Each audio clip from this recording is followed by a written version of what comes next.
Entendendo a Bíblia em boa companhia, prepare-se, você está sendo julgado. Mas tem de bom ânimo, você tem um advogado e muito bem advogado. Aliás, a fiança já foi paga, o julgamento já tem um veredito. Você está sendo julgado. Prepare-se, mas confia no teu advogado. O tema da lição de hoje é um tempo para você, um tempo para nós. Tema da lição da Escola Sabatina, Isaías, consolo para o povo de Deus, nos chamando a atenção para os versos 13 e 14 do capítulo 58 de Isaías, que diz exatamente o seguinte: se você vigiar os seus pés para não profanar o sábado e para não fazer o que quiser no meu santo dia, diz o Senhor, né? Se você chamar delícia o sábado e honroso o santo dia do Senhor, e se honrá-lo deixando seguir os seus próprios caminhos, de fazer o que bem quiser e de falar futilidades, então você terá no Senhor a sua alegria, e eu farei com que você cavalgue nos altos da terra e se banqueteie com a herança do teu pai Jacó. O Senhor é quem fala. Essa Bíblia é traduzida pelo padre João Ferreira de Almeida e ela nos traz uma mensagem alertadora de que, se nós vigiarmos os nossos pés para que nós possamos guardar o sábado, que sábado é esse que está falando aqui? Os versos anteriores de Isaías estão falando da preparação, do momento em que nós devemos estar sendo guiados para uma expiação. Existem vários momentos em que é citado o sábado na Bíblia. Logo em Gênesis, no capítulo 1, você vê a criação feita, cada dia uma coisa era feita. E no final do dia, Deus dizia, eis que era muito bom. Foi feita a luz, foi feita a separação entre a terra e as águas, foram feitas as plantas, os animais. No sexto dia, completa-se a criação. É o que está escrito aqui em Gênesis capítulo 1, quando após ter feito todas as coisas, Deus então disse, façamos o homem à nossa imagem, conforme a nossa semelhança. Isso está no verso 26 de Gênesis capítulo 1. Então, Deus preparou o ninho, o jardim do Éden, o lugar edênico para colocar ali Adão. Depois de colocar Adão, Jesus disse, depois, muitos anos depois, 4.000 anos depois, quando esteve aqui na terra, o homem foi feito por causa do sábado. Não, o sábado foi feito por causa do homem, não o homem por causa do sábado. Bom, se nós temos a compreensão de que o sábado foi feito por causa do homem, só podia ser assim, porque o homem foi feito na sexta-feira e o sábado foi feito no sábado, no sétimo dia da semana. Então, criou Deus o homem à sua imagem, diz o verso 7. A imagem de Deus o criou, homem e mulher, e os abençoou e lhes disse, sejam férteis e multipliquem-se.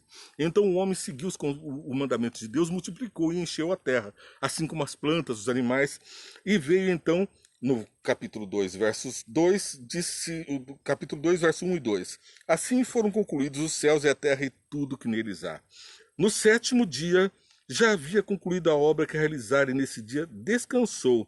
Abençoou Deus o sétimo dia e santificou, tornou separado para ele, né? Santificar é isso, quer dizer, porque nele descansou de toda a obra que realizara na criação. Então, o primeiro guardador do sábado foi Deus. Lá no Éden, quando ele terminou de criar tudo, ele fez o homem e deu de presente para o homem um descanso, um momento com ele, um momento para alegrar-se da sua criação, é o que diz a tradução da Bíblia literalmente. Esse momento de abençoar, de santificar, é de tornar abençoado, é de tornar alegre, é de fazer um momento separado, santo para Deus. Então o sábado foi criado lá no Éden, no começo da criação, por causa do homem, para o homem. E Deus estava com ele passando o sábado. Por isso é santo, porque Deus está conosco no dia do sábado. O sábado, então, passa a ter um significado maior ainda no Êxodo, capítulo 20, verso 11. Lembra-te do dia do sábado para o santificar. 6 dias trabalharás e farás toda a tua obra. Mas o sétimo dia é o sábado do Senhor teu Deus. Nele não farás nenhuma obra, nem tu, nem teu filho, nem tua filha, nem teu servo, nem tua serva, nem o estrangeiro, nem o animal que está para dentro das tuas portas. Aliás, eu troquei a ordem, porque lá eles tinham o estrangeiro como pior do que o animal. Nem o animal, nem o estrangeiro que estiver para dentro das tuas portas, nem o escravo, ninguém. Por quê? Porque em 6 dias fez o Senhor os céus, a terra, o mar e tudo que neles há. E abençoou o Senhor Deus o dia do sábado e o santificou. E segue o mandamento ali de Êxodo, capítulo 20, verso 11. Quando que foi dado? O lembra-te. O sábado já existia lá em Gênesis, capítulo 1 e capítulo 2, verso 2, como nós lemos agora há pouco. Então o povo que estava escravo por 400 anos, o povo de Deus escravo de Israel, no Egito por 400 anos, estava sendo obrigado a trabalhar nos sábados. Esse foi o motivo pelo qual Deus enviou as 10 pragas para livrar o seu povo daquele lugar. Então Deus livra os guardadores do sábado da escravidão. Como disse Isaías, os seus caminhos serão deleitosos, nós teremos bênçãos, cavalgaremos sobre as alturas e não seremos escravos. Foi preciso a providência divina para livrar o seu povo da escravidão.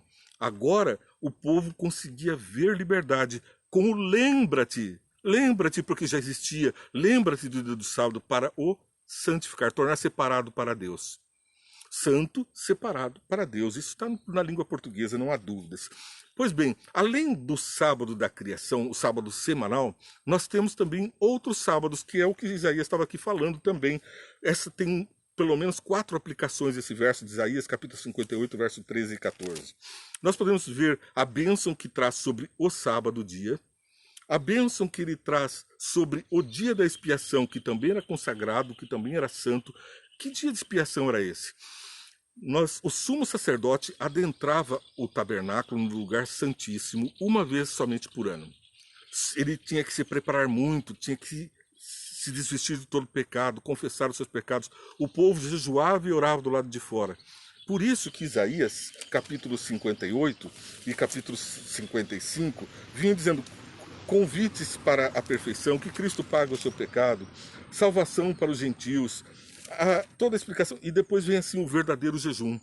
O povo fazia jejum para que o seu sacrifício fosse aceito por Jesus lá, quando ele oferecia dentro do Santíssimo, o sumo sacerdote ofertava incenso e o sangue do cordeiro era colocado no véu.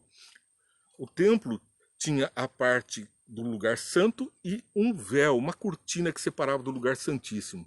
Nessa cortina, o sacerdote espargia o sangue da ovelha que representava Cristo. Diariamente nos sacrifícios ele espargia o sangue da ovelha. E então ele oferecia um incenso que queimava, purificava. O incenso, a mirra, o incenso tem capacidades assépticas, ele consegue manter a pureza por não só o perfume, como impedia que o sangue espargido ali causasse um mau cheiro dentro do templo. Então o nosso pecado causaria mau cheiro a Deus. Mas, pela intercessão do sacerdote, que aspergiu o sangue de Jesus, nós deixamos de criar mal-estar nos céus, mau cheiro. Nós somos purificados, nós somos apresentados, nossos pecados são apresentados purificados. Uma vez por ano, o pecado era uma confissão geral. O povo se purificava muito, se jejuava. É o que Isaías estava dizendo aqui em Isaías 58. E então o sumo sacerdote não ficava apenas no véu, ele adentrava o lugar santíssimo. A sua roupa tinha sinos, e conforme ele andava pendurados, os sinos cintilavam, tintilavam, e as pessoas do lado de fora sabiam que o sumo sacerdote estava vivo. Porque se ele adentrasse o templo e ele estivesse com pecado, ele era fulminado na hora. O seu sacrifício não era aceito e ele era morto. O povo lá fora não teria perdão para os pecados. Então o povo jejuava e orava, se preparava, punha em dia as suas ações. E Jesus disse: Isaías, façam caridade, é isso que eu quero. Né? Então a verdadeira religião não é aquele jejum para se exibir, é a caridade. E agora o sumo sacerdote entra e apresenta o sacrifício vivo de Jesus no lugar santíssimo. Agora a expiação era aceita ou não, eles estavam em juízo. Era aquele momento, o segundo momento do sábado. Temos um terceiro momento, o alerta de Deus para nós hoje. Por quê? Porque nós temos um quarto momento também. De uma lua nova até outra lua nova, diz o Apocalipse, nós estaremos diante de Deus, diante do Pai, e lá habitaremos com Ele, no lugar santo, no lugar santíssimo, diante do trono de Deus nós estaremos. E Jesus diz mais que os 144 mil caminharão com Ele de dia e de noite. E nós, a grande multidão, quem sabe alguns de nós entre os 144 mil, mas eu peço pelo menos estar na grande multidão dos salvos que vão contemplar a glória de Deus e glorificá-lo de um sábado até outro sábado, de uma lua nova até outra lua nova. O nosso privilégio é estarmos nos sábados com Deus. Na criação, Adão teve o privilégio de abrir os olhos e passar o sábado com Deus. Na sexta-feira, criado, abriu os olhos, passou o sábado com Deus. Os egípcios aprisionaram o povo de Deus, tiveram libertação por causa do sábado. A opressão terminou, 400 anos de opressão, e agora um povo lembra-te do dia do sábado para o santificar. E agora nós estamos caminhando para a Nova Jerusalém. Estamos perto de entrar. O sumo sacerdote já está lá no Santo, no Santíssimo. Ele já entrou no lugar santíssimo. Quem é o sumo sacerdote? É Jesus, e ele vai oferecer o seu sangue em sacrifício pelo meu pecado e pelo teu pecado. Ele está lá nas mais altas cortes celestiais, sendo o meu advogado, o seu advogado. Veja que maravilha, nós temos um intercessor, um advogado fiel, mas um advogado que já pagou o preço. Ele pagou o preço com a sua morte cruenta, com sacrifícios, com dor, muito mais do que qualquer sacrifício de morte que eu merecia. Eu merecia morrer talvez como alguns apóstolos apedrejado, talvez como outros cerrado ao meio. O meu pecado é grande, eu realmente mereço morrer. Mas Jesus morreu de uma forma mais cruel e imaginável possível. Ele morreu de uma forma ignominiosa. Ele morreu expondo a sua vergonha, arrancaram-lhe as roupas. O meu pecado se estampou nele claramente. Ele pagou o preço pelo pecado de Judas, de Anás, de Caifás, de Barrabás, dos líderes nazistas, daquelas pessoas piores do mundo, dos fascistas, dos assassinos, das prostitutas. Todos estão com a graça de Deus sobre si, mas nem todos aceitam. Porque aquele que aceita tem a vida transformada. Nós somos salvos do pecado, não para sermos lançados de volta ao pecado. Somos salvos para atender e atentar para os comandos de Deus, para viver como Jesus. Por isso somos chamados cristãos. As pessoas reconhecem os cristãos porque são parecidos com Cristo. É assim que surgiu a primeira vez a palavra cristão na Bíblia. Os discípulos estavam caminhando, os apóstolos caminhando, e as pessoas começaram a falar, olha como eles parecem com Cristo, são cristãos. Você parece com Cristo? Teve a vida transformada? Ou apenas está contando com a expiação, um advogado dos nossos pecados? O diabo nos acusa e Jesus mostra as suas mãos, os cravos nas mãos, a marca daquela coroa de espinho nas testas, as marcas que ele traz do pecado no seu corpo, o meu pecado, porque ele não teve, ele não merecia morrer. O salário do pecado é a morte, disse Deus. Jesus não pecou e morreu, porque eu pequei, ele morreu. Então a justiça exige que agora eu viva. É o pensamento de Ellen White, ela explica, porque Jesus morreu no meu lugar, é justo que agora eu viva no lugar de Cristo. Cristo, pelo seu poder, ressuscitou. Mas eu agora vivo, não mais eu, diz o apóstolo Paulo, mas Cristo vive em mim. O que quer dizer isso? Eu tenho uma vida transformada. Eu não posso mais viver no pecado. Eu não posso ser salvo de uma coisa e continuar naquele perigo, naquela confusão, naquele pecado. Cristo nos salvou do pecado para viver na luz. Ele nos chamou das trevas para a verdadeira luz. E agora ele está fazendo expiação. O que nós devemos fazer nesse momento que Cristo está intercedendo por mim e por você? Já foram julgados os mortos, o julgamento dos mortos terminou em 1844, é o que explica a profecia de Daniel, consorciada com o pensamento de Apocalipse. Em 1844 começa então o meu julgamento dos justos, os dos ímpios, estamos os vivos sendo julgados. Os mortos já tiveram o seu julgamento. Eu contei agora há pouco no programa que nós tivemos no ar, aliás, diga-se, Entendendo a Bíblia em Boa Companhia vai ao ar diariamente. E você, por favor, siga, compartilhe, aperta o sininho, siga, compartilhe a nossa programação para que o Evangelho avance e seja pregado em todo o mundo. Ao mesmo tempo, 5 minutos Vem Entende é um programa que resume o que estamos dizendo aqui agora. Foi feito agora há pouco um resumo bem resumidinho e assim as pessoas podem, com mais pressa, assistir os 5 minutos Vem Entende. Depois, Entendendo a Bíblia em Boa Companhia. E eu estava dizendo que lá eu estava contando que a minha mãe faleceu há 12 anos, e eu estava ali, então, perplexo sobre a salvação dela, confortado pelos trechos da Bíblia que diz que a caridade apaga uma multidão de pecados, conforme Pedro explicou no capítulo 2, e isso me trouxe conforto, que a mamãe era muito caridosa, e ao mesmo tempo eu fico pensando, o julgamento dela já aconteceu. Ela estava viva de 1844 para cá, o julgamento dos vivos está acontecendo. Como ela já morreu, já foi julgada.